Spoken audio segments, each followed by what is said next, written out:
Hello, I'm Dr. Prentiss Taylor from Doctor on Demand. We are going into the last of our series of webinars. This is part 4 of a 4-part series, answering common questions about COVID-19 and the vaccines that are available. And we thank you for joining us today on April 15th, 2021.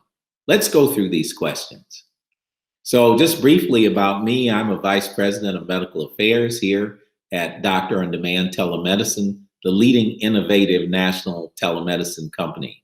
This shows you where I trained, and I'm in internal medicine, preventive medicine, and I'm so happy to be talking with you today. So we're going to be answering frequently asked questions in this webinar. Here are some of the questions that were put forward to us when we presented live to other groups in the recent past. Is the vaccine free? So the answer to that is yes, even if you have no insurance. So basically, our tax monies we pay either as income tax and sales tax have been repurposed by the government to pay for these vaccines. Let's go on to the next question. When and where can I get a vaccine? The president has set a deadline for all adults to be eligible by April 19th, but phasing and eligibility is different in different parts of the country. So you'll need to check with your city, county, or state health department, your public health department, for the latest information about eligibility and how to get signed up. But my understanding is they want to go through younger and younger age groups. And in many parts of the country currently, people 16 and older can get vaccinated, and they'll continue to push that. Which vaccine should I choose is the next question. Well, you might not have the option to choose which one you receive. It's important to remember that all of these vaccines are effective in terms of preventing hospitalizations, going on a ventilator, and death. And that's the really important take-home message. So in terms of the currently improved vaccines, if you get the first one made available to you, that is what's being recommended by Dr. Fauci, the Centers for Disease Control, and ourselves. Next question is, if I already had COVID-19, do I still need to get the vaccine? And the current recommendation from the CDC is yes, you should get vaccinated of whether you already had COVID-19. And part of that is that there are more than one variant of this virus out there. And currently, the research shows that the vaccines protect against all of the viruses that are currently circulating. So we'll all have to stay tuned on that. But yes, if you have had COVID-19, please get it. And we have not seen severe reactions to the vaccination in people who've already had COVID-19 in the past. Another question to get asked sometimes, well, if I've had it, how long should I wait? And current experts recommend that you wait for a month before getting the vaccine. Let's go on to the next slide. Are there side effects to these vaccines? Yes, there are. But the side effects are very similar to that of a regular flu shot. The vast majority of people get no reaction. And then when people do get a reaction, it's generally mild soreness in their shoulder where they got the shot. And a smaller percentage of people may have flu-like symptoms of like feeling tired or fatigued, or they might get a runny nose, headache, chills, or a mild fever. But almost always, those symptoms are gone after a day or two.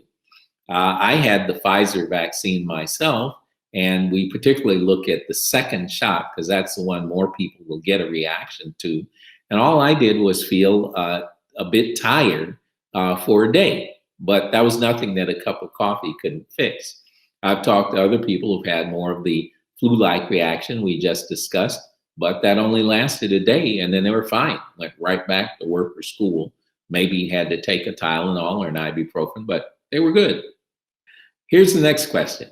Can I take anything to help deal with the side effects? Well, as I just mentioned, there are over-the-counter medicines like ibuprofen, acetaminophen, which is popularly known as Tylenol. Some people prefer aspirin, which should be able to help with the pain and discomfort. So it's not recommended to take these medicines before getting the vaccination of trying to prevent the side effects. That's not known to be effective. Next question. It seems like the vaccine was developed really quickly. Did they skip any steps in the approval process? So the answer to that is no. We've shown in some of our other webinars that actually the newer technology, the mRNA vaccines, has been under development for 17 years. And it's been under the development to fight other kinds of viruses out there, like Zika, for instance. And they're hoping that something like that might be effective one day against HIV. But the take home message here is that clinical trials were done in over 40,000 people before these vaccines were approved for the general population. And they took great care to make sure that in those 40,000 people who were initially studied, they had a diversity of people in the groups of all ages, all ethnic backgrounds of adults, so that they would be able to fully understand whether there are any differences in effectiveness, and there are not. So each of the approved vaccines has met the Food and Drug Administration's rigorous standards for safety, effectiveness, and quality in manufacturing. What about long-term side effects? So what we would say is that we have not seen any evidence yet of long-term side effects of these vaccines. I want to remind you that doctors and nurses, such as myself, were asked to be the first to volunteer to get these vaccines.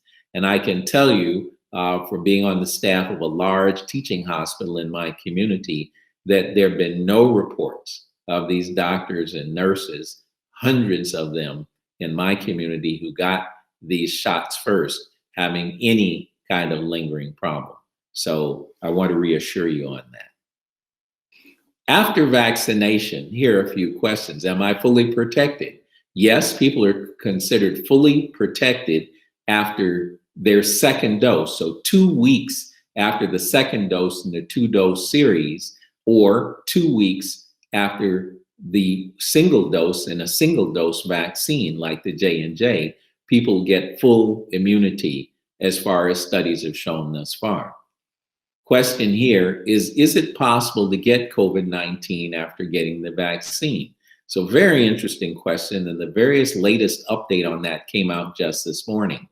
They have found that of 77 million people who have gotten these vaccines, that there have only been about 7,700 who have gotten hospitalized. So there is a very, very small fraction of people who, for whatever reason about their immune system, still do get sick with COVID. But the take-home message is that is rare. And of those people, very few of those people get hospitalized.